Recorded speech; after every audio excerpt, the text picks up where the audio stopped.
What is happening? Welcome to another episode of The Craft. My name is Nick Pollack, and I wanted to talk about rankings as we go down the stretch. And who better to do that with someone who just put out their last edition of their rankings for this year for starting pitchers, and that is Eno Sarris of The Athletic. Eno, oh, it's great to have you back on the show. Can you imagine doing dynasty pitcher rankings? No. No. That is impossible. They all break. I think honestly, when it comes to dynasty leagues, I just think 3 years and I don't care about the fourth. Yeah. So, yeah, I actually, those who have talked about dynasty rankings with, I've always said, hi, you are undervaluing the guys who are going to be good for the next 3 years and overvaluing guys like Zebby Matthews or something like that. You're not even sure they're good yet, Yeah, I'm struggling. Yeah, because I generally agree with you, but I have Zach Gallen in a 20-teamer keeper league, and there's been some interest, not that much. I mean, we might as well just keep him because, yeah, I mean, where's he signing? Can somebody do something different with him? Right. He's not so old that you're like, his career's over, so. Yeah. Yeah, I mean that's normally I'd say tough. Keep him because he'll be innings, he'll be middle rotation guy, he'll probably be all right. I don't have enough middle rotation guys. I'm led by Reagan's at the top. What is my staff? It's decimated with injuries. I'm really happy you had Cole Reagan's. What are we doing today though? And I'm going to tell you guys. Talking about my dynasty team. Yeah. What you're doing is what you did. I believe it was earlier this week. Maybe it was actually last week. You put out your top like 100, 125 starting pitchers for the rest of this year. And we're obviously I did 150, and I may not do 150 in the future because I switched. You not do 150. I switched to your way of doing it, which is I took out the prospects and the injured players. Did you though? Because I'm seeing at 47 somebody who's very much hurt. Well, he got hurt the day I put those out. Oh, when did you put it out? Friday? Oh, okay. All right, that's very fair. Right, isn't it? Who is it? All right. So this was Chase Burns. I'm like, well, hold on a second. Did he do the thing or not? I put it out. It was published, and then like an hour later, they're like forearm, and I'm like, good. I was actually writing. I don't know if you guys know this. I spend it's like a 5 to 6 hour process when I do the list every Monday. Okay, this is not everyone wants me to do it on Sunday or get it out earlier on Monday. I'm like, guys, like. I can't do that. I want to have a life. Right. And I had all my rankings done. I actually send to the Discord what the actual table is because they get an ad free experience anyway. They, there's no reason to really hold it back. And it's like, hey, cool. This is a nice thing. You get the rankings early for subscribers. Mm-hmm. But what happens every time is I put that out. I generally do the On the Corner podcast and then I do the notes and that takes another 3 hours or whatever. Something changes. So this week it was Shane Bieber. Like all of a sudden, he's going to actually start on Friday. I'm like, oh God, okay. So I got to go through, bump this guy off, do this. Oh my gosh. It's the worst. So and if you do 150, it's even dumber. You know why? Because they're not going to start it anymore. Yeah. It's everybody. Yeah. And basically, what I did was I didn't have any Rockies in it at first. And then I was like, well, this can't be right. I don't have any Rockies in here. And so I kept combing through it. Oh, that guy's injured, take him out. That guy's injured, take him out. That. Okay, almost there. When I added the last Rocky on, and it's really 145 through 150 is just Rockies. Nice. I was just like, what was the point of that? Like, why are they here? Put that out. Like, yeah. Nobody cares if I rank Gordon or Bradley Baylock. Well, you put Chase DeLander first, though, right? Yes.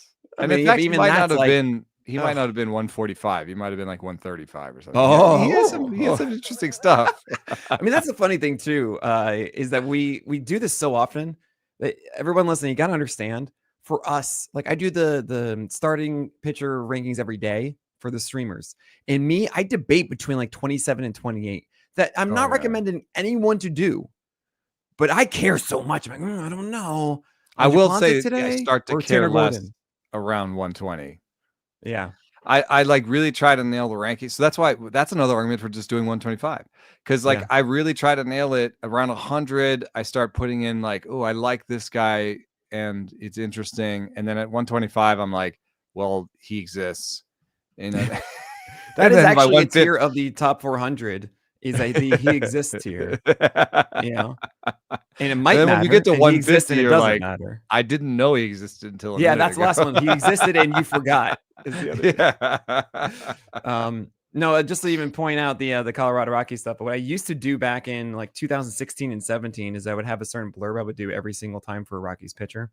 And it's like, and I started to bring it back. So I wrote today for Austin Gomber. Gomber has limited upside, pitches his home games at Coors Field, and doesn't deserve a spot on your team. This should be the blurb for every Colorado starter. And that's literally what I write now every day for them. And that's tough. But what we are talking about now, though, guys, is where is Eno higher than I am? And where am I higher than Eno? Who are the ones that we actually have some sort of gap between? And considering I don't know, this is the first time I'm seeing Eno's rankings. This might be the first time you're seeing mine. I don't know, actually. Not all year. No. But like as of late, as of, yeah. Right. Which is how it should be done, by the way. I think as much as it stinks, I want to support as many people as I can. I can't read people's rankings.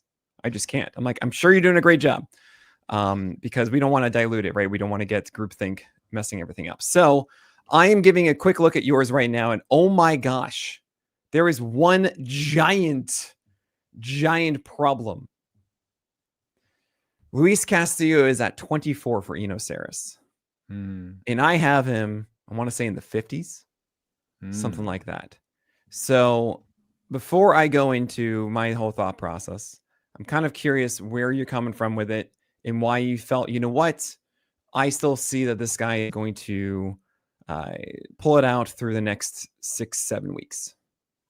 I just think it's a huge floor. I think, he's got an above average strikeout minus walk rate, and he's got the best home park in baseball. I think the very least you're playing him every home start and half of his away starts. I don't think he is who he used to be. And he does have a down arrow every time we do the rankings. He drops a couple, but the projections are always pretty strong for him because of that park. I still have a 3.68 ERA projected from him through Oopsie even with the reduced stuff. I know the stuff is reduced. I know he hasn't gotten the fastball velocity back. So I just think it's a floor based on things that maybe aren't that interesting. Not about him as a pitcher as much as his situation. What if I called him a Toby? I've learned enough not to argue with you on that. This is Jose Barrios.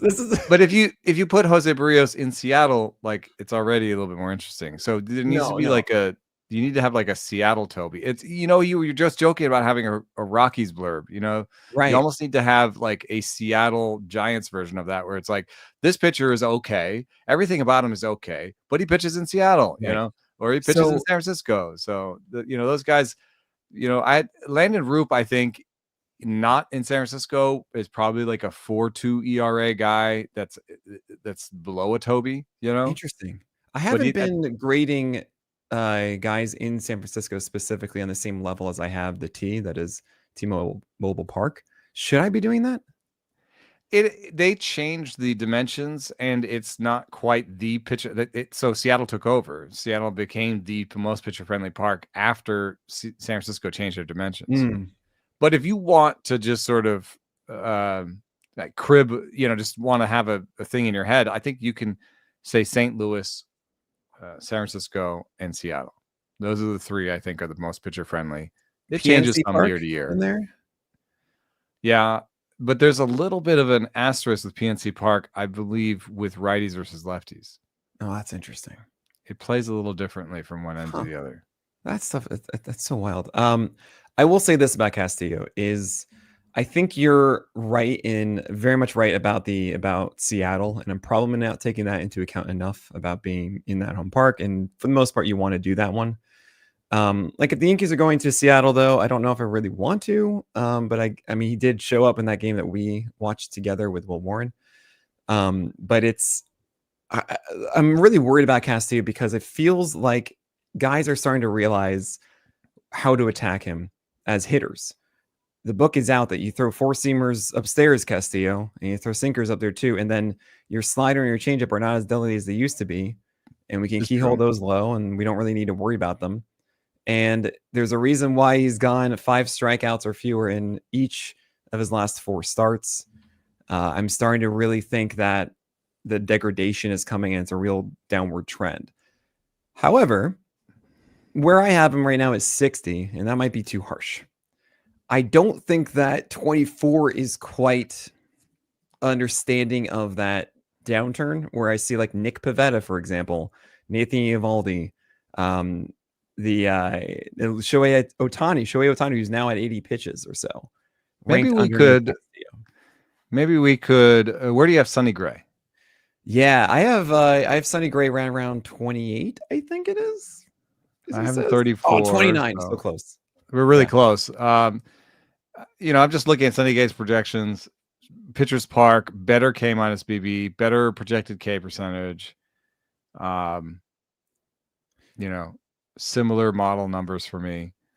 Well, how about this? He could be behind Sonny Gray at least. Mm-hmm. So, I could see moving him into the mid 30s at least. So like Kodai Senga, Max Scherzer, Ryan Nelson, Seth Lugo, or this little mini tier I have in tier 8, which is 39 through 42. Yeah. I like that one. Okay. So that's probably where I put it, because that's underneath Shohei Ohtani and Kodai has that great Pitchers Park and terrible K minus BB, pretty poor model numbers, but pretty good results. So I think that's an interesting place to put him next to. And nice. Okay. And then in tier 6 is my weird one with like all the ones I go, okay, great. These were your value picks in the draft of Edward Cabrera and Matthew Boyd and Merrill Kelly and Noah Cameron. 2 of those being lefties with amazing changeups, which is such a popular thing this year. Andrew Abbott, Trevor Rogers, Ranger Suarez. Did you see there was an article by Stephen Nesbitt up today? I saw this morning, and oh my gosh, I love it. Yeah. It's the year of the lefty, the best results lefties had against righties, best results lefties in general. So I couldn't read all of it. I saw like the ERA gaps, which I thought were fascinating as well. The change of focus too. I guess the biggest question I have really for you is, what is your greatest explanation for why we have the situation of lefties who are not hard throwers, or at least as hard thrower? We don't see just another 98 mile per hour lefty showing up out of nowhere every day, like we feel like we do with right-handers. And you have these pitchers who are also, look, if someone showed up as a right-hander with a really good changeup or a really good slider at 91, 92, like, no chance. But all of a sudden we see all of these guys get that. So what is it, do you think, that creates this scenario exactly? Do you have any hypotheses about it? Yeah. The pitchers, the percentage of pitches thrown by left-handed starters in the StatCast era,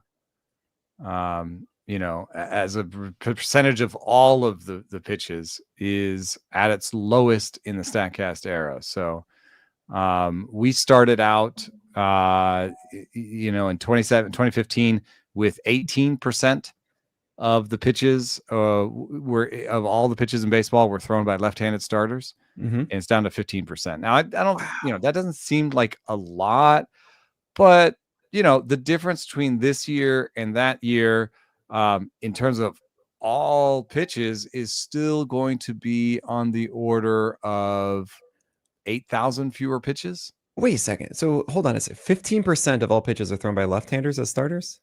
Yeah. 85% are right-handers? No, that's a percentage of all pitches by left-handed starters. Gotcha. Sorry. But the effect is I'm not playing any games here. Like, no. If I can make it pitchers, and the effect is still there. It's just that there are a fair amount of lefty relievers, so the effect is a little bit lessened. Sure. If I take that out. So no, I understand, but so the effect is, let me just do what the effect is really quickly. Yeah. For that one. That one, we're down from a peak of 30% to 27%. So still that 3% is missing, but it's not the bottom. Right. There have been other years where there have been fewer overall. So we have lefty relievers. We don't have lefty starters. I think it's probably just a short-term issue, because I've done this before. I'm an old man. I've been writing for long enough where I've written like where have all the catching prospects gone? You know, Mm. and now we're like, whoa, there's some pretty good ones. You know, Right. So there's always, and then there's variations of like, where are the American this or where are the Latin this, and like, I think that they're just over time. There's just ebbs and flows of, and I think sometimes it might be related to like, it's related to things like what sports people are picking in certain areas. And then there's also sometimes it's like, oh, Randy Johnson was on TV, and so then maybe people were like, I'm a right-hander, but I'm going to learn how to throw left-handed because I want to be Randy. You know what I mean? Like, so yeah, right. I want to throw sidearm now. I want to do this. Yeah, you have to see it to kind of fall in love with it and to be it. So for whatever reason, we're at a low point for lefty starters, and and that's basically what Austin Riley said when I asked him. He said, we just don't see lefties as much anymore. So this is another element, though, I do want to mention is like, so I'm just thinking of it from them being as successful, but to the opposite handed kind of. So like, let me put it this way. I've thought of lefty changeups as the equivalent to a righty slider, right? So like it's the same concept of, hey, cool, this is a slower pitch going same-handed. No. So a right-handed batter getting a righty slider versus a lefty changeup, right? Okay. It's right. So it's the same concept of you're staying away and fading off of the plate, right? Right. Okay, yeah. Now if you compare right-handed versus right-handed, left-handed versus left-hander, I think we can all agree that left-handers just are worse against left-handers than right-handers are against right-handers, right?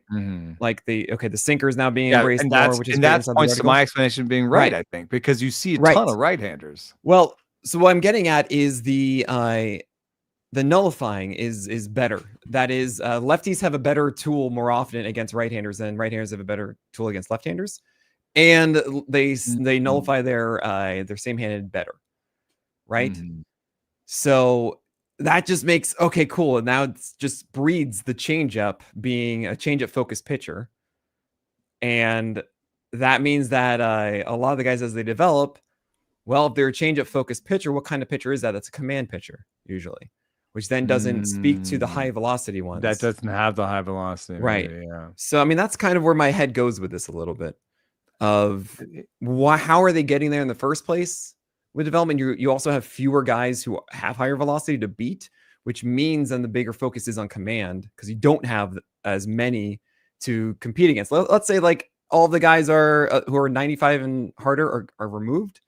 Now what's going to differentiate the 92, 93? They all need to then be command focused, and that's how they stand out now, right? So you're then going to get the best of the best in command, and that's what we're seeing with it. I think that's why like Noah Cameron and Matthew Boyd and Andrew Abbott and Trevor Rogers, even like all these ones are like, they confuse us because hold on, you're throwing like 92, 93, but they all have a good changeup that they get down or get away, and they pair it with some breaking ball and they're able to take out lefties. And this is kind of the mold that I'm realizing, oh man, yeah, this is why like Tyler Anderson all of a sudden has these great starts because he has command sometimes. And when he does, it's like, oh, this is good. And why I'm still upset that Joey Castillo is not starting right now. Yeah. But the one thing that occurs to me, like one explanation I wanted to come up with, and I want to be true, but I don't know if it is true, is like, oh, we're getting better at harnessing seam shifted wake. And so we're, the first times through with the different technology we had, it was very focused on spin and high spin and vertical movement and things that we could see on the TrackMan and on the on the Pitch FX like very easily. And what we're seeing with changeups is that I think sometimes spin axis deception, like looking like it's spinning one way and moving a different way, basically what seam shifted wake does sometimes, right? That is really important for changeups. And so I think we are in the midst right now of developing better changeups. We're having more and more pitchers with multiple changeups. So, like Paul Skeens has 2 changeups. He throws a splitter and the change. So I want to say, oh, that's a big part of it. Changeups. We're better at changeups. But here are the top changeups by run value by Baseball Savant: Tarek Skubal, Blake Snell, Trevor Rogers, Matthew Liberatore, very interestingly, Garrett Crochet, even though he's only had 110 thrown. This is per 100 thrown. Christopher Sanchez, obviously. So, he's the one who's thrown the most on this group. Dietrich Enns, Nick Lodolo, Andrew Abbott, Ranger Suarez, Jacob Latz, Matthew Boyd. Okay, these are guys. David Peterson. Showtime Jacob Latz, to me, by the way, guys, if he does start next year, I'm in. It. Yeah. But so how many of these guys you think needed seam shifted wake and related technology and coaching to dial in their changes? I have a revelation for you. I got it. I got Frizen. Okay. You know what that is, right? It's when like the goosebumps on your arm and stuff. So here's the thing. When it comes to molds of pitchers, what would you say are like the two most popular ones? I mean, made popular by the Yankees, how we distinguish their two different ones, right? We've got the Severino type, which I guess the former Severino. Over the top, the sinker sweeper, and then the sinker sweeper, right? Sinker sweeper. Yeah. You can't survive as a lefty sinker sweeper because you're going against righties. Yeah. So you just weed that out. Unless you're Sean Manaea, I guess, these days. Or like if you're Randy Johnson, but that's a different kind of mold. I mean, it was a little bit of Garrett Crochet, but that means none of the guys that I was mentioning 96, was who's a sinker sweeper guy on this list. Trevor Rogers is a little bit close, but he throws a four. No, he changeup is predominantly it. Slider is third. He's a sinker sweeper. Yeah, I thought Liberatore might be that, but he's on this changeup list. These guys all have a higher arm angle. Right, I would imagine because of that, and they came up not being that sinker sweeper, which means you're more likely to be on top of the changeup then, right? Yeah, that's my mentality with this, and that plays most successfully. Yeah, Bubic, Povich on here too. Yeah, I think. Oh man. All right, so we're gonna have a whole thing, I'm sure, in this offseason, be like, all right, who are the boring? If we are, lefty? If we are entering the age of the over the top lefty, because we used to have the sort of Mr. Parker, baby, let's go, Billy Falter. But if we are, then we should finally see some more lefty splitters, and curveballs. We almost never see lefty splitters. Yeah, it was Mitchell Parker actually threw them one last year. But there's not that many people who throw it. And the explanation I was given was that mostly lefties are lower slot, and you don't really throw a splitter from a lower slot. So and I think that's like when I'm thinking about those lower slot ones. There's Jacob Lopez actually now, a little bit. There's I'm thinking the ones who are successful. I mean, again, Chris Sale, Crochet, like you guys are unique, and Chris Sale used to also have a big changeup before, and you just kind of axed it. David Price, was David Price a changeup guy? There's a name I don't ever think about. Cutter. What about you? Cutter. I think of the Cutter. Yeah. I think of David Price. But I think, he was a changeup guy. Yeah, he was. Okay. David Price, I just realized the other day, was like such an ace and such a name for so long that I just completely eradicated from my mind for some reason. But Eduardo Rodriguez, another kind of change of focus lefty, was a big thing for him for a while. I don't know. It's really gotten me thinking of like the comparative to four seamer slider is change of focus. There are some low slot guys on my changeup list though. Like who? Let me see here. Trevor Rogers is 22 degree. Christopher Sanchez 28. Nicola Dolo's 15. There's no, another thing is this. There's never any one explanation for league trends like this. There's always a couple things going on. Yeah. It's fascinating thing. It has nothing to do with our rankings, and I apologize, guys. But it is something that I'm certainly gonna be thinking. Jesus Luzardo changeup. He's actually been pulling it away. I've got one where you're higher than I am. Who's that? And we used to be in more of an agreement. Oh no. What have I done? And it's almost exactly the opposite of what we just argued. Wait, I gotta think now. Who were you higher on than I was? I have him at 60. And you have him at 28. Oh, really? Oh, interesting. I think MacKenzie Gore just 28? completely fixed a lot of things, but we're going to talk about him and many more after this break. So why should I not be in on MacKenzie Gore, For a few reasons. I mean, I always had him higher than my projections. So even now with a 4.12 ERA, The only people projected ERA, the only people with a 4 that I have higher are Spencer Strider. No, Shota Monaga, because I think the model is just missing something on him. So I have him higher than my projections. Yusei Kikuchi, who has a 405. Gore has a 412. And Yusei Kikuchi's right by him. Casey Mize has a 415. So he's basically pushed. There's like a group of 3 that are pushed as high as I haven't pushed.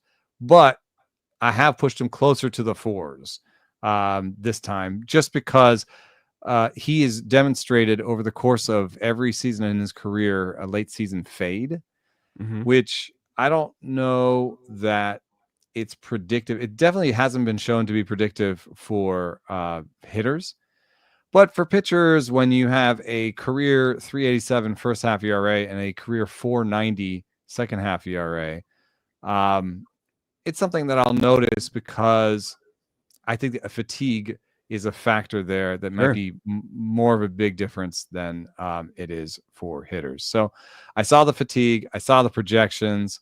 Right now, the only pitch that we have in our model that's above average is the 4-seam by Stuff. The locations are okay, but they're not always his biggest strength. So I didn't have a real argument against. I didn't really have an argument for like why I should push this guy higher than his projections. So I kind of just put him where his projections have him. Sure, that makes sense. There's only one guy I think I really believe in second half stuff for, and I can describe it with 3 words. It's hot Snell summer. You believe in good second half splits for him. Oh my gosh, it's insane. We just got it right now. He came back from the IL. They came back from the IL. I was like, oh yeah, right. Ace is gonna ace. I put him at 5. I'm like, this is it. I'm going to stop trying anymore. Like, we know he's. So what has Gore done recently? Because I can't see in the stuff. Right. So here's the thing: you put out this ranking on Friday. Recently. His 4-seam is better recently. Right. So I got to take advantage of the fact that he pitched on Friday. You didn't. Where he looked again like himself. And the way I see this is MacKenzie Gore was still just incredible through. Let's say it was July 9th, right? July 9th, no one would protest the ranking that I had, as Gore was boasting a 3.02 ERA, 119 whip, 31% K rate, right? I mean, it's just like, all right, this is just kind of what you do. It's not really the most exciting thing. You're not really at your peak, but we're still very good about this. And then what happened is he then had 3 really bad games in his next, actually really 4 in a row, because even though he had 1 earned run against the Twins, it was 6 walks. And there were some talks about tipping. There was I was pretty much just watching somebody like, yeah, he just doesn't have a feel for his curveball, and it's not really coming together well. Last 2 starts, much better. And I think of every season with pitchers as you're going to have your great stretch, you're going to have your bad stretch, and really the things in between are what define the season, or just like how bad is the bad stretch. I mean, this was a really bad one of 23 runs in 4 games. I mean, that's as bad as you will really find for a guy. But the fact that MacKenzie Gore has 17 strikeouts in 12 innings since, and only 2 runs, and it's like, all right, I feel like you're just kind of more of that guy from before. Before he was a top 20 starter. And when I was doing my groupings with everything, I thought, yeah, like MacKenzie Gore you're going to be starting the rest of the way. Yeah, let's see where he ranks on the year. It's a 4.04 ERA, because that's when you said 4.14. I was like, aha, you didn't get the latest start. Yeah. On the year by the auction calculator in terms of accrued value. Whip 132, 5 wins. Oh no. He's 113th. To your point though, this is great. I have the game log open, and his stuff plus in between that sort of in that stretch, July 20th to August 5th, that 4-game stretch that's so bad. Those are the worst command, the worst location plus numbers on his curveball. Okay, that's sporting what I was looking at. Yeah, so and in the last 2, he's had some of his better ones. So I think that's really important too, because he needs to locate his secondaries, and sometimes he does. For the season he has, because his 4-seam is his best pitch, and so if he can use the four seam for action and command, and then basically use the breaking balls like through command, in leverage counts, right? So if your slider and your curve are going to be better if you know they're going to swing. Right. So if you push them into a count that you can swing, that they're going to swing, then you can just command it, right? So, and we talked about this before in a lot of different ways, but I still one thing that's tough for me is, he's been 113th on the year, so I don't think that he was 20th before that bad stretch. Maybe it was a really disastrous stretch. The other thing is that just Washington is a homer park, and we're in the homer month, so this is something I've noticed when I was doing the rankings. Like in the top 10, I was looking at the game logs and I was like, oh, he's had his worst week in the last week. It's like true for almost like Logan Gilbert just got smashed. Like Skeens had like a bad start. Like all the top guys. Yeah. And even Wheeler had a couple bad starts. And I was he had a whole blood clot in his shoulder, but right. And I do like a blurb just for the only top 25. So I was like, going to write something about each of them. And for like 5 of the top 10, I had to be like, don't worry about the last bad start. Right. and so I think that for Gore, I'm not sure that he's like in that category. I'm like, don't worry about those last bad starts. I think that in that park in August is when the homers are going to be live there. And that is actually something to think about too, in terms of just like the shape of a season. What you're going to have for a lot of guys is like really good ERAs in April and May that get worse, but if they started with the really good ERA, then you don't notice that they're getting worse. Right. Happens all the time. And then like, it really sucks for somebody like maybe like Sean Manaea, who like, he might've given us a month or two of, like a 3.2 or 3.3 ERA, but he just like plop, like arrived in July and August. You're just like, okay. This is not going to be forgiving. Those homers are going out. So I just think this is the bad stretch of the season. Maybe he has a good September or gets it down to like 3.8 or something. I think he'll just end up, as like the 70th best guy on the season. Now we're supposed to be looking forward. So I get it. So maybe he is the 30th best guy through September. Right. Well, that's the thing too, is that it's hard to, 30th best guy, man. It's always so difficult because I say this often. I don't value wins as much as I should, or at least it's very hard for me inside of my rankings to value wins, because one win difference is such a big swing on any player rater. And this is something I really emphasize actually at the end of the season, talking about the next one, is that people say, well, he was 25th on the player rater. So I'm like, dude, player rater is volume most of the time. It's just like, did you start 30 games and you're going to have 10 wins or something like that, versus the guy who started 20 games and he has 6 wins, right? It's hard for me to you can also pitch for the Nationals, and he's 5-12. Now, I think there's a lot of flukiness in that too. That there could be another pitcher, if the pitcher for the Nationals, I'm sure there's another pitcher who has like 10 wins or whatever, Sure, right. And last year the Nationals were bad and MacKenzie Gore had 10 wins. So, there's a lot of flukiness to it, and I don't like to chase it, but at the same time, no, there needs to be some value given to them.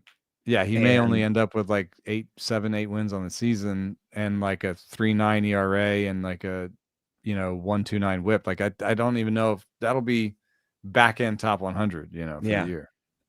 So we got to move on, because I highlighted myself and I realized that it's a view only spreadsheet, so I can't touch anything else. I just went through the orders and be like, oh, these are the ones to talk about. I'm like, oh, I can't touch anything now.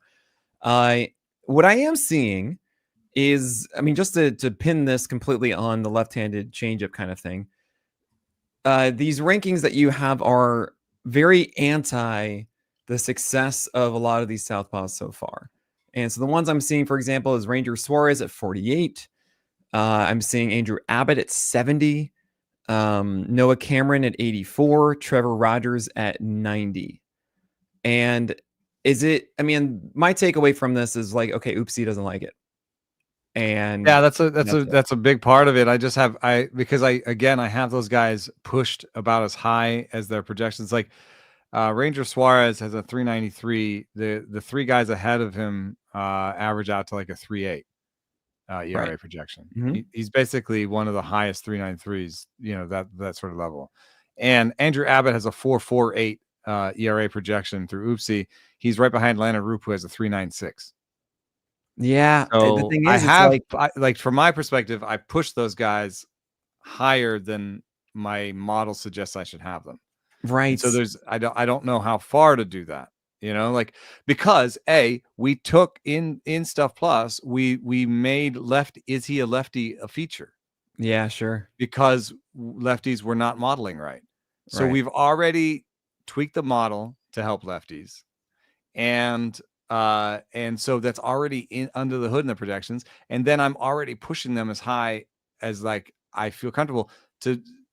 It would just be so weird for me to like take this 4.48 projection for Andrew Abbott and put it in the top 50 and put him next to like here Tanner Bybee. Let's say you like Andrew Abbott better than Tanner Bybee. I'm not. I absolutely do. You do. Tanner Bybee isn't in my top 100. Okay. So I have a 3.75 projection for Tanner Bybee. So if I put Andrew Abbott ahead of Tanner Bybee, I'm saying my projections that I use as the foundation of this are off by almost a full run. For on one guy.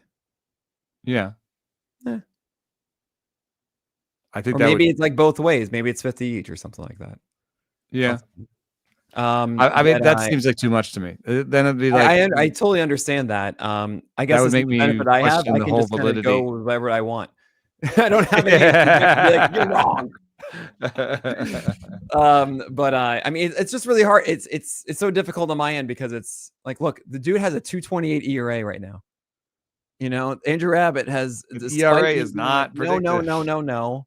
I constantly just see, look, he's executing this thing, and there are times I just watch guys and I'm like, what is it he's executing? I tell you exactly what it is. It's when I have my one sheet every day, right? That goes over every single game, and I have my strike zone plots and I have my data points and everything like that. And it's like, what is so cool to me in the season is I see you had success. What were the things that happened? Great. You have success. What happened? And if it's constantly the same thing, then I go, well, that is successful. And it's Andrew Abbott throwing changeups on the outside edge to right-handers with four-seamers matching the spot with it or going above it, and then curveballs being just around the zone. That is it. That's all he's really doing with this. And for whatever reason, even though we think like, yeah, that four-seamer should get hit more. Yeah, this shouldn't be as deceptive as it is. It has been.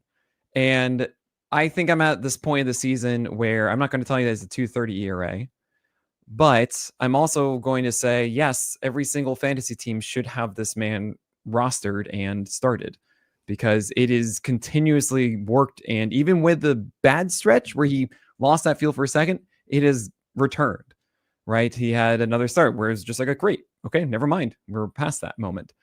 So it's the hardest part with what we do is saying like, yeah, we inherently don't trust it. And I don't think we're going to draft it next year. And also right now, this is working and he's replicated the thing that has worked for him. Yeah. I mean, the wheels came off so spectacularly the last 2 years that I'm just waiting for the other shoe to drop. In 2023, he looked like, same, like, oh my gosh, really missed on this debut. Guess I'm gonna have to rejigger. And then he allowed 17 runs in his last 13 innings. And was out of the rotation. In 2024, we're like, oh man, he had one hiccup all year. This has been great. In his last 8 plus 6 his last 25 innings he allowed 19 runs and was out of the rotation in August. Oh man. So I don't know. That's a good point of saying like, hey, look, this is you were talking about fatigue before, right? he's shown that there is some level that he hasn't hit before. I just, like Sierra's been shown, Sierra and DRA have been shown to be the single most predictive single stats. He's a 4.24 Sierra. He, for his career is a 4.46. It's K minus BB is the single most like predictive process stat. He's got a 15%, league average is 14%. I don't know, man. Like, I appreciate the explanation, and I value that from how deep you are into these logs and like what he does start to start. It's so difficult. There's no but I'm not sure that like a lot of times it rings to me as like explanation of why it worked, and not necessarily a reason for why it's going to continue working. Yep, it stinks because it's like for me as I do this, it's like ranking it throughout the entire season. A guy ends the season at 2 ERA or something. Let's just say that, right? At what point would I have to say like, yeah, he's really good or not, right? Like I can't just like have him ranked as like terrible by the end and he has a 2 ERA and we're done. It's reset for next year, right? So I have to, manage that with also saying, well, right, but now is when it's going to stop, right? And what I do with the list is I have him at a place where I think that this is what the skill set is. And they beat it, and they constantly beat it. And then instead of just saying, well, okay, cool, he's now top 20, it's like slowly and steadily, like, all right, I'll make small. I just try to, maybe I move a little bit slower because Andrew Abbott has been moving up my list. Right. I think he was like 100 when I started. He was 74 my last one. He's 70 now, but that's like it's inching. I don't. Right. Well, I totally move the guy a lot. Where I am aggressive though is when a guy comes in the debut, like a Melton or like somebody who's like comes in at a debut, has a rotation spot, and the model numbers are really good for him, then I will be super aggressive. But so I have a harder time when the model like really dislikes him, and it's backed up by other models. Like if Stuff Plus doesn't like a guy, like I have guys that like Stuff Plus doesn't like Logan Gilbert. What? Amazingly, I don't know. That was 95 Stuff Plus. It's very weird. I don't know what that is about, but I still put him 5th. Stuff Plus doesn't like this version of Brandon Woodruff. Yeah, well, I mean, I don't either. Surprising. It's weird. It's really that's a lot of command. He's been showing a lot of good command, but and he had a bad start last time. So so what I like to frame mine as is like if I'm drafting today for the rest of the year, this is the order, right? Yeah. And how these get treated, of course, is like I'm making decisions for my fantasy squads of who do I roster and who do I not. And I see Mitch Keller at 64. And I just go, I can't possibly in any situation, if you're saying, hey, Nick, do I pick up Mitch Keller or Andrew Abbott? That you, would say, yes, pick up Mitch Keller, not Andrew Abbott. I mean, it's not really going to happen. But let's say, but that's one, but you got to, this is like my bet is that, yes, Mitch Keller is going to be better than Andrew Abbott going forward. Okay. I just wanted to make sure that was the takeaway. I mean, just when you frame it that way, it makes it sound ridiculous. And, honestly, I don't know what I'd do. In fact, if I had that decision, I'd probably just look at the next start or two. Okay. All right, good. That's what I'm trying to say between 64 and 70 is not necessarily that like Mitch Keller is obviously 6 points better than Andrew Abbott. It's more like, these guys are in this group, and if there was like a good start coming up or a bad start coming up, and you have that's especially if you have multiple guys available in this area. That's what I do too. I say that a lot. I put them into tiers and saying like this is like we get. Yeah, I like the tier. I like the tier thing. I wonder how I can do that. I don't know if I can do it with the way that we represent our rankings, but yeah, I do it literally just like even skill set tiers. So even though they kind of are interchangeable a little bit, or like they get kind of like a DNA. I think yours are almost too small. Too small of my grouping. Sometimes I'm just like, okay, I can't put him into the other ones above all of these other like Toby types, but you have tier 7. Come on, be dope already. And there's just 3 people in it. I know, because they couldn't. But you see what they're grouped by is I needed to separate. Oh, I get it. Tani, Mizorowski, and Cease. It's like, what do I do with you? What do I do? And just what I thought Cease had figured it out with the larger room. That's the source of chaos too. I think Cease has figured it out with the larger arsenal. I think he's going to be good. They just had a bad day. wasn't it the Dodgers again? Yeah, it gets the Dodgers the second time. But here's the thing: we know the whole thing about you face the same team again. It's not quite, it doesn't correlate. But it's 4 walks. It's just oh, cool. You're just not feeling it at all. Nice. In the first, what was it? 4 outs or something like that. It was nuts. McLean at 43 seems a little high for me. The numbers the oh no, spin, that's not for me. Yeah. Huh? Sorry, keep going. Well, I had him in interesting minor leaguers, but I had him as a 80 or something, 80, 85. Oh, I thought you had him there. I'm so sorry. Yeah, keep going. Please. Yeah, Nolan McLean for 43. The reason that I'm worried though is because he showed, highest spin rate, curveball out there. For me, the movement patterns on the curve and the sweeper are very similar, and that the only real difference is the velo. Now, that might be enough, but what I saw against lefties was he did not have a good plan against lefties. It was basically backdooring the curveball over and over again. Yeah. And then trying to throw the high and away fastball that he couldn't command. Right. He had an 80 location plus in the minors, and he had an 84 when he got up there. And you know what it reminds me a little bit of? It's a sort of a higher velo Will Warren. Oh, interesting. But Will Warren has a better changeup, and he also commands the 4-seamer and sinker really well. Yeah, he commands it better than McLean. So it's okay, this is a higher velo, but it's like Will Warren because it's the sweeper is the best pitch. It's a sinker arm slot. He can throw a 4-seam that's interesting. So you know why Stuff Plus likes it, because it's the 4-seam is interesting given the sinker slot, all this stuff. And McLean throws hard. So, you can know why the model likes it from that angle. Yeah. And yet I was this dude is going to walk a lot of dudes, and he's going to walk all the lefties. And what Warren did early in the season was walk the lefties.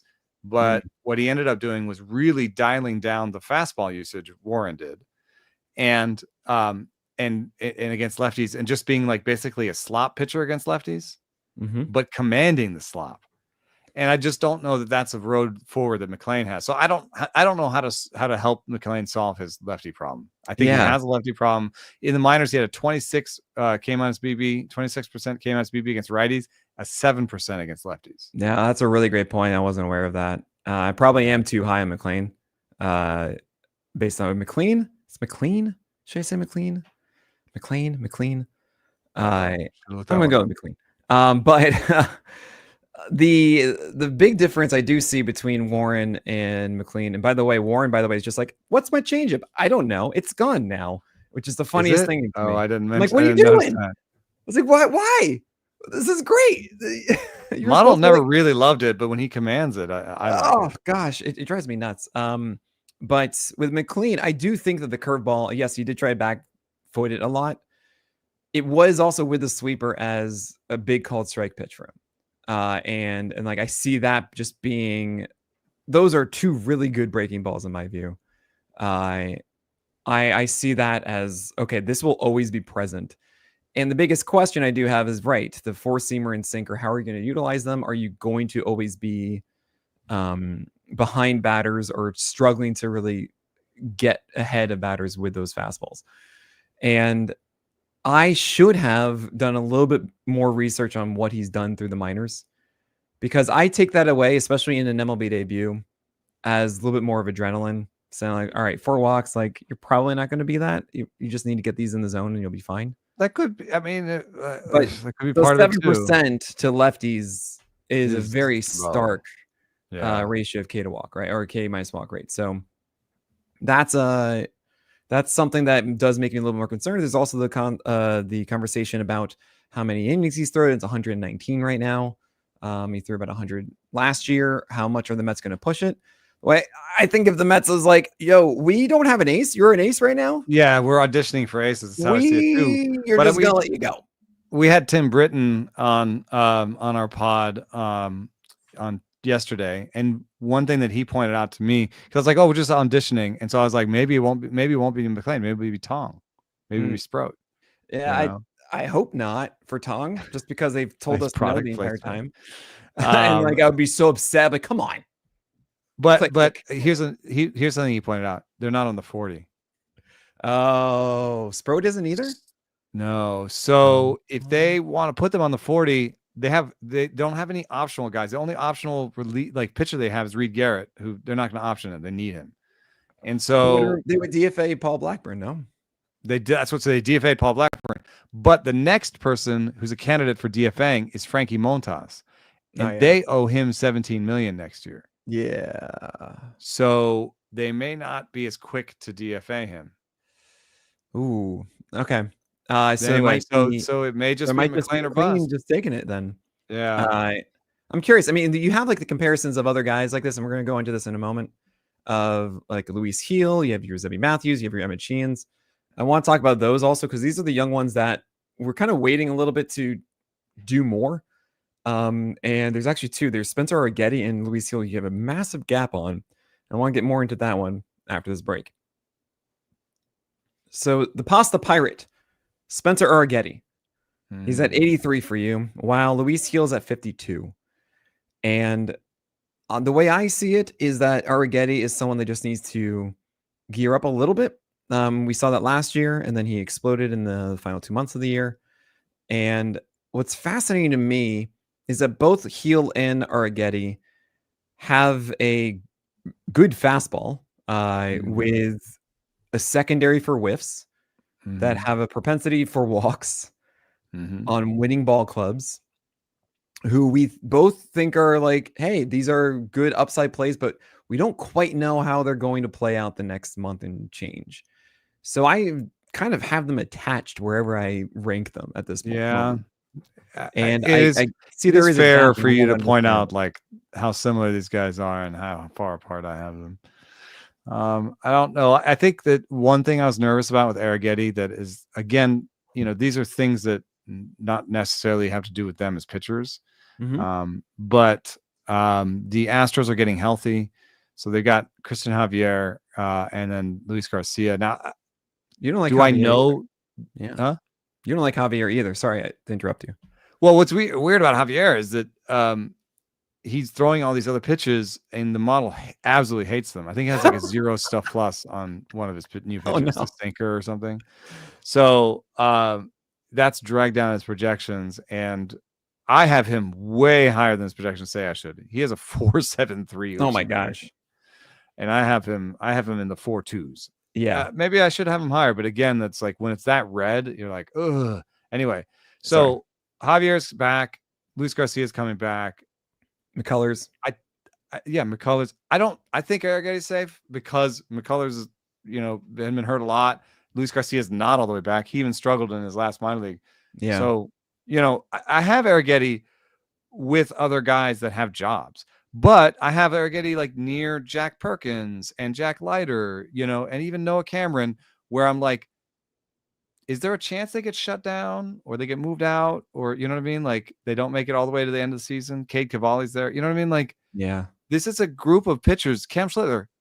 Cam Schlittler. This is exactly what I'm talking about. I like this group of pitchers. Oh, but if there's a tier, the tier is like, hey, here are a bunch of guys I like. I don't know if they're going to even make it to the end of the year. That makes sense. Cam, by the way, drives me up the wall. I love him. I think he's so good. And there's just literally one problem. He doesn't throw anything down. Kind of. Yeah, but the fastball is also like, I if he could really dial in the sinker and be able to throw a 4-seam and a sinker that had distinct shapes, I would love him even more. But yeah, he doesn't throw it down. But it just might be a sight thing where if he's trying to throw the 4-seam high, he throws the slider off, and maybe he's a one target guy or something. Yeah, it's just, look, you just take those and just and all of a sudden he becomes Blake Snell blueprint, and it's amazing. Right now, guys just look in the same spot. Yeah. Oh, it's so frustrating because you just need to do that, and then everyone's like, "Oh man." The last thing about Heel though too is that like I think of Arrighettii as like multiple breaking balls guy, which he kind of is. He's cutter, curve, slider, and this is beyond my model. Like I think Heel has a really good changeup.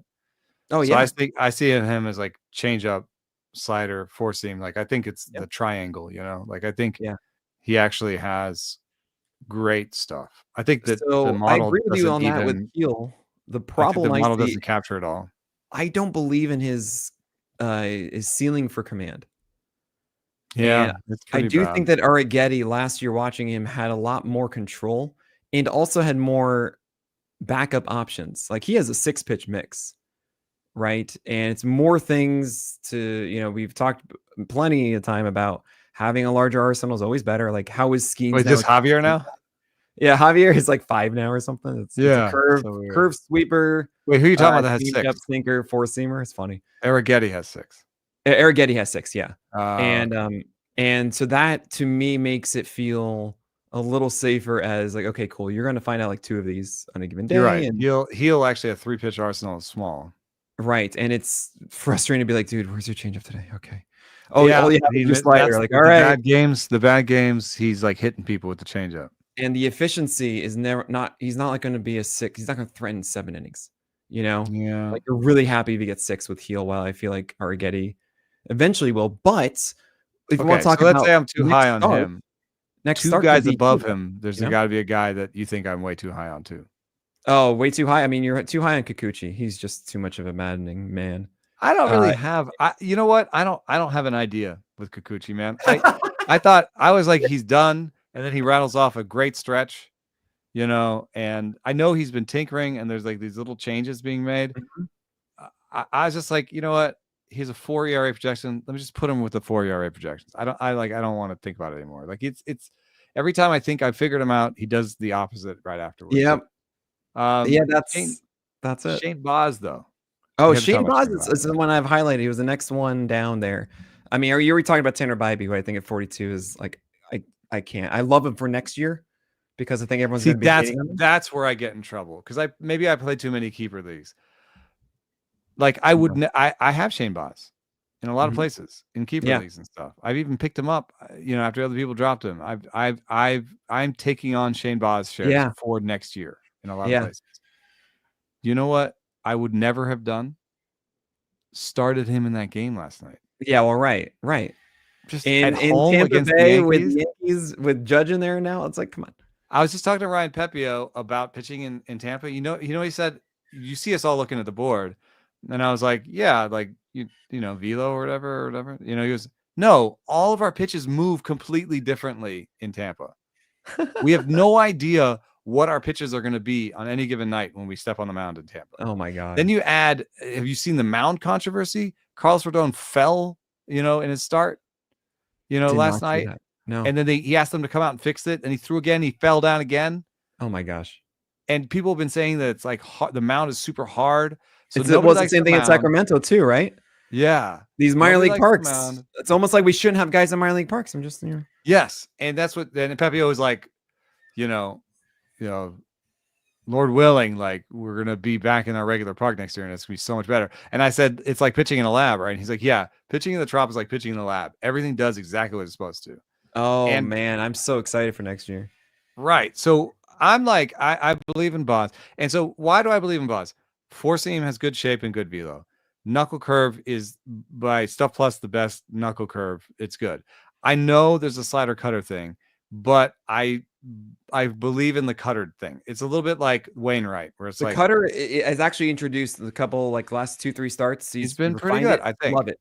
Save for the one down the middle of the Judge, but he did get yacked. Yeah, he got yacked on a cutter and a curve last night, and I posted some video of me talking to Baz, and like people were like, posting all sorts of reaction gifs, to it. And I was like, I should not have posted this video before home start against the Yankees. That's on. I don't think it's on me to like Baz. I think it's on me, but also the ranking should maybe. But the ranking should maybe reflect that there's risk every time he's pitching at home right now. Well, the good news for you, Eno, is that he gets next to is at Cleveland at Nationals. Just please shove for all those people in my mentions. But here's the last thing I want to say. One person was saying, have you watched him? And I know I've watched him and I've seen some of the like frustration and sadness maybe come through a little bit. Like he makes mistake pitches when he shouldn't. The wrong times a lot in it. That you really bothers me. You can see it on him. He's wearing it. He's wearing it.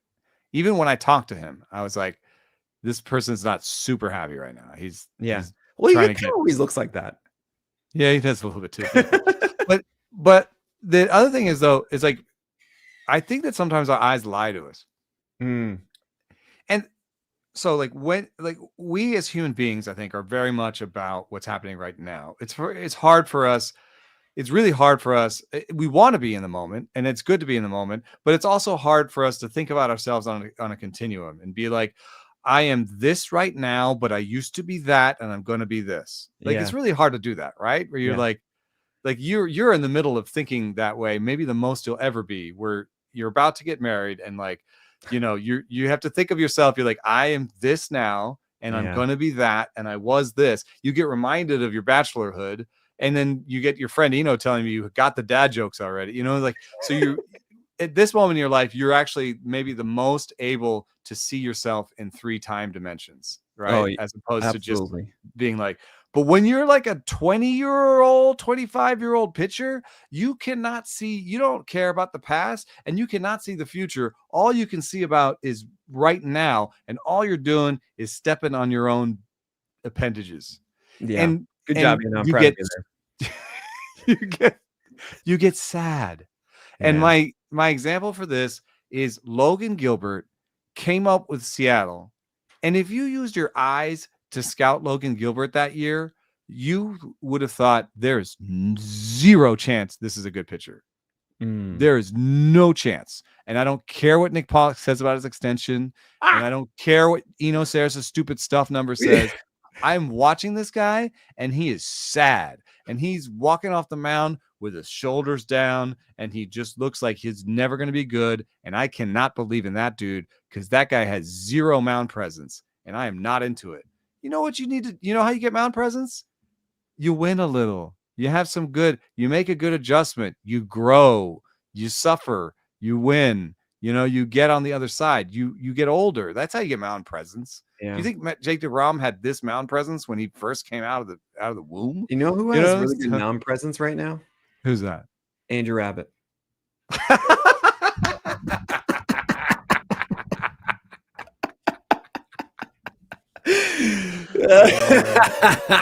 No, but I like Scoobles, and I'm trying to remember what Scooble looked like. I think actually Scooble was one of the rare guys that kind of, gave you that presence even in the minors. But and I'm not saying that there's not different guys that do, tell you right away that like they're going to be dominant, even though. But I've seen Strider look like he has great mound presence, and this year, he looks a little lost. I mean, that's another conversation too. I mean, you have him at 32. I had him entering this past week at 42, and I've dropped him even further. It's the fastball is not good. It's only the projections that are keeping him high. Like right. It's no. I was like, he kept dropping. I was like, by projections, he should be like 20th.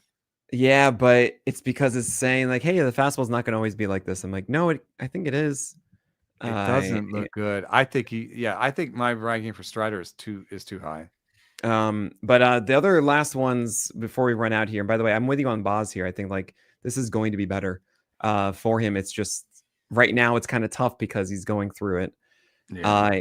I guess I have as far as who you're higher on, then I mean Sandy Alcantara at 49 is hard because I love the last start. The last start was the only start I think all year when I say that is who he needs to be. And it's because his changeup was along the edges. It was the foundation of Alcantara's approach, finally. And that's really what it's supposed to be. It's supposed to be changeups, and then all of a sudden the heat is now, it really surprises on you at 99, 98. But what it has been is him trying to force the four-seamer and the sinker first, and then Sandy would try and throw the changeup, and it just won't be as effective. And then trying to pitch backward a little bit with sliders and curveballs to save him. I'm like, who is this guy? This is not Sandy. So last start was that foundation, and then the four-seamers, which even were not jammed, same with the sinkers, were effective and got outs because of that. So now he gets St. Louis this week. I'm very encouraged. I can't put him at 49 yet because if I didn't see that last start, I would be saying you shouldn't even have him rostered right now because I don't know when it's going to fix itself. And at least there are other guys that just, Casey Mize should be fine. Like, let's just start Casey Mize. So that's where I am with Sandy Alcantara. I'm curious if, there's other stuff outside of like, cool, the projection says it's a 398. Seems like he should be better than he has been, etc. Is there anything else that you're leaning in on here with Alcantara? Well, there's in that last start, he had all of his pitches above 105 stuff plus. That was the first time he'd done that all year. No, he'd done it before, but he hadn't done it a lot. He'd done it in this recent stretch. So what I'd looked at is that since July 4th, he's shown better locations on his pitches. Specifically his fastballs are both above 100. His sliders finally at 99, and his changeups at 107. So that's location plus over the last basically the last 10 starts. And his stuff plus is up to the point where all 5 of his pitches are above 105 for a stretch. And then the last thing is that I think there's been a little bit of poor luck because in that stretch he's had a 3.8 FIP, and he just hasn't stranded anybody, which I think is a little bit weird for a guy who has a sinker and a change.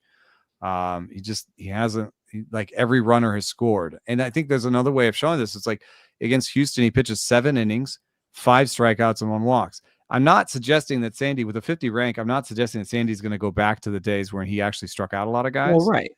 I'm suggesting that he can get back to being like the sinker, keep the ball on the ground, keep the ball out of the air, and give you like a 21% strikeout rate. So that's what he's been showing recently. And he has a 5 ERA to show for it. I mean, in that Houston game, 5 strikeouts, 1 walk, no homers, 6 earned runs. What? 9 hits? Yeah. Like, what? So one thing I do want to mention is luck is like this chaos is like we have this chaos of them changing their approach and them changing their true talent. And then also about like this, just the old school luck chaos that we've always been like. I basically just made a strand rate and BABIP argument for you, nestled within, a model argument, but like, these things happen. Like sometimes they get BABIP to death, even when they're actually doing what you're talking about and like starting to put together the actual right tools in the toolbox. So I do want to mention in 22 for Sandy Alcantara, that was one of the best infield defenses we've seen since 2021 of any team. 21st of every team. So that's of like over 180 or 150 different possible infields was that 2022 Marlins defense. And this one right now is pretty much average. And it's makes me think a little bit about, okay, we like ground ball guys, but we only like ground ball guys with good infields. Otherwise we should hate ground ball guys. Right. And so I think about the Arizona Diamondbacks last year. That team did really well with a lot of their, like, Merrill Kelly came out and did great things, and it was like, oh right, that's a great defense. Cardinals, somehow Miles Michaelis actually does okay like 30% of the time, and it's because of that defense, right? So I do wonder if that hurts best by infield defense. By now you can split out infield and outfield defense on Savant. Yep. 12th best, but I think it's still fair because that's 12th best for the season, right? Who? You know what I mean? Like, who are we talking about? Like this is a carousel of a team. Oh, that's a good point. That's a very good point. But I think that actually speaks to you. It's like, who's playing shortstop tonight? Is it Otto Lopez? Is it Manny Acosta? Right. So, Edwards has moved over to second. So, yeah, I wonder if you actually did a start-by-start breakdown, if his better starts were with certain defensive alignments. Yeah, it's an interesting. This is a big problem that I have with Baseball References war. Is that basically they say, oh, the Phillies defense or the Marlins defense is this, and so the pitcher gets this credit, and then we're gonna take some credit off based on how the team defense does. But the team defense doesn't play the same every night. Yeah, right. Is often not even the same defenders every night. Yeah, this is actually what I've been talking to Kyle about. We are doing a lot of simulation stuff behind the curtain, and actually, by the way, this is pretty cool. Kyle was like, hey, so I just ran it last night just to see if everything's going okay. It predicted exactly 6.1 innings and 96 pitches for Christopher Sanchez and 2 earned runs and 6 hits on the dot. Wow. But it predicted 6 strikeouts and not 12. Yeah. Well, I mean, almost perfect.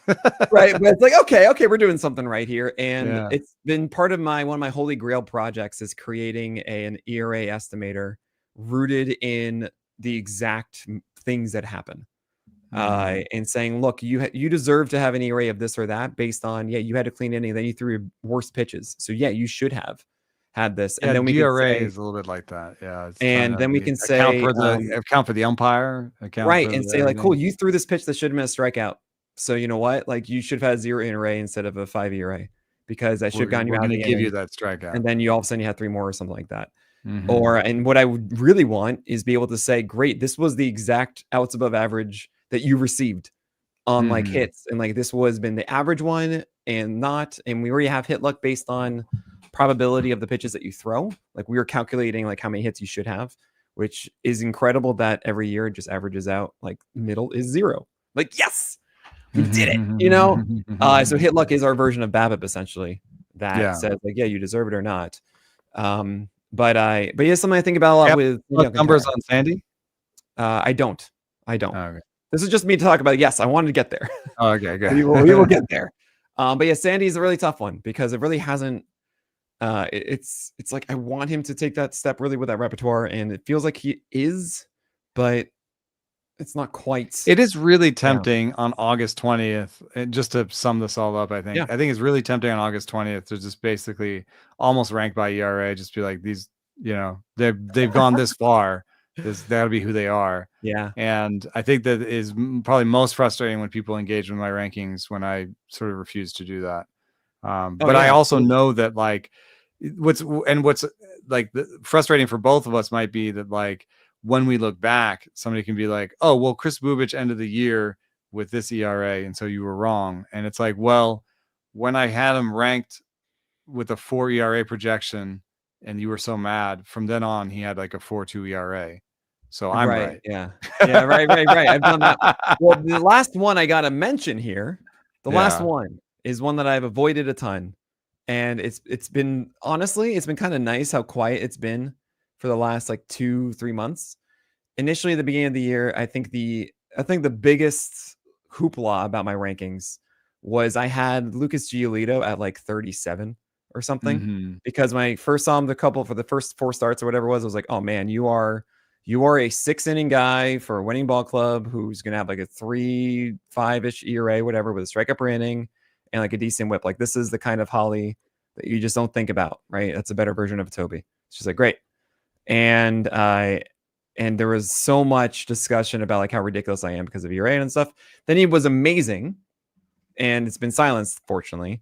And then even during when he was amazing, I was like, oh, he's not this good, guys. Like, this is not real either, though. Not real good strikeout rate. Yeah, what's going on? And it's also because, like, as far as his arsenal goes, I mean, I certainly look back at the 35 and say, cool, what I should probably have had is 45, and it's because I thought all 3 of the pitches were working together and really not. He's not really had this old changeup. The slider was better, as I was hoping it would be. And last start, I think he had like a 40% CSW with it, which is yes. But then the 4-seamer is not consistently placed where he wants it to. And it's not a 111, though, You have him at 111. Yeah, this one actually, this one might be really funny just to finish things off. This one might, first of all, my projection for him is a 4.75. So, what's stupid, he's among the 4.75s. But also, I have pushed other guys. Like I have Abbott like 40 ranks ahead of him with a 4.7 year projection, right? So I could have pushed him. You're right.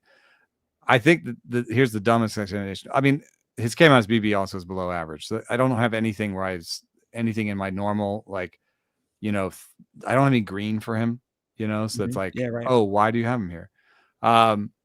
But also every time I've watched him, I guess I've watched the bad games.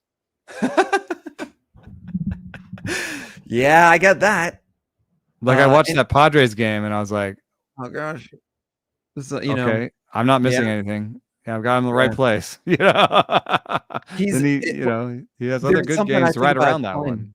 Is innately by having a leash of like 95 pitches or so is so absurdly valuable. You can't pitch your way out of it or whatever. Well, no, if you just like, if you list all the pitchers in the majors who are allowed to go and consistently go 95 pitches, you will see that 80% of them are valuable for your teams.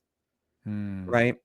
And there's a reason why. And, it's because they essentially know how to figure it out a little bit better than others do.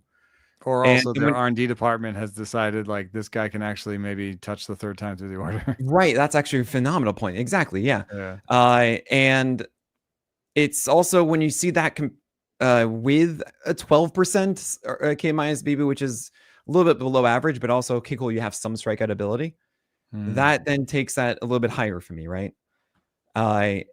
Yeah, obviously there's going to be your Eric Feddes in the world. But there's also that park, dude. That park. I know. It suppresses home runs though. Yeah. It gives more doubles and whatnot. Fine. And that's interesting because he's like when he does get in trouble, a lot of times it's homers. So. Right. I think about that too. Of like, oh, everyone was afraid of Crochet going to Fenway. I'm like, no, this is good. What burns ace is home runs. It's not like continuous hard contact. It's like the one hard contact, That's right. Yeah. I wasn't worried about Crochet, but subpar. All my love for Cutter and all these guys in the past, like it's so fizzled out so badly. Well, the last I see actually I had someone else highlight is Ryan Bergert at 113. I kind of love this guy. I'm so curious. I would recommend reading. There's a piece on Fangraphs about how he's an ace in one regard. I was talking to Trevor May about this. Trevor May agreed that if you are a carry four seam guy, like throwing a sweeper is so different that it usually chokes a lot of velo off it. That's the point of the piece. And Michael Rosen, he says Michael Berger has like the fifth smallest differential between his fastball velo and his sweeper velo among guys who are behind the ball carry fastball guys. Right. So in that way, he's a little bit like a mini Pivetta, I guess, because he's got a carry fastball. Yeah. And then he's got like an 86 mile an hour sweeper. Is not as steep as Pivetta's. That's true. Yeah. That's the cool part. It's like, whoa, hold on. You're getting this vert and you're not, you're actually like average, I think, when it comes to VAA. Yeah. I don't know why my model's not picking up on that. I mean, that's part of why it's he throws like 92, 93. Again, he's the highest. I have a guy with a 4.9 projection. I mean, Sugano's at 4.94, right? I'm just kidding. Yeah, right. Those two. I'm like, I like you better than a 4.9. Oh man. All right. I could be talking to for a very long time, guys, about all this stuff. Joey Wentz at 118. How dare you? DVR is mad about that one. Yes, extension, baby. Yeah, and also some new cutter grip. He's a lefty. About. Yeah, I guess. All right. But this is a blast as always. And I didn't actually really get you to say like, Nick, how dare you rank this guy so high? I was really only like MacKenzie Gore. Just leave me with this and I'll think about it. Who was the guy that you're like, Nick, you're stupid? I mean, I didn't. Well, we talked about a couple. It's fine. I don't think you're stupid. I know you don't. I know. I'm just. I just want real quick shout out. Like we will both be, I think, at the Arizona Fall League. Oh yes, guys, sign up for that. 100%. That it's a blast. It is. It's literally how this podcast started. Exactly. So go there. It is so much fun every single time. You get to talk to everybody. We all want you to talk to everybody. It's really just so great. Go sign up for that. Baseball HQ's Arizona, First Pitch Arizona. You got to go to that. I remember. And I'll be watching on Friday. Hopefully, has a moment. We'll see. Bubba Chandler eventually make his debut in that game as a long reliever. Bulk reliever. Yeah. Oh my gosh. You have no idea the emotions I had this morning. Oh gosh. But it's also Shane Bieber. It also could be Robbie Snelling is a possibility there too. So I will be watching this on Playback. Model numbers on him are great in the minors. They got much better because he increases a lot better. Yeah. So he's a very sneaky one that you might want to pick up now before it gets announced. That's what I'm trying to do. Yep. The other thing is that it's free for MLB.TV this weekend before ESPN gets it. So, so you can watch it. Even if you don't have MLB.TV, you can go to playback.tv/pitcherlist. You can watch the live video with us as we watch it. It's Twitch for Live Sports, guys. I'll be there watching all three of those Shane Bieber returning. Oh man, maybe I can convince Eno just to say like, hi. This is cool. The stuff model likes it. Bye. I'll be in the air on the way to Chicago. If you're in Chicago, on my Discord, I put the bars I will be in on Friday and Saturday night. Is it Saber Seminar? Or, Saber Seminar. Yeah, if you have the means, I would check it out because it is a lot of fun. A lot of really interesting baseball gets talked about there and presented. Beautiful. All right, guys, that is it. So on behalf of Eno Sarris, my name is Nick Pollack, and we'll talk again about the craft of pitching next week.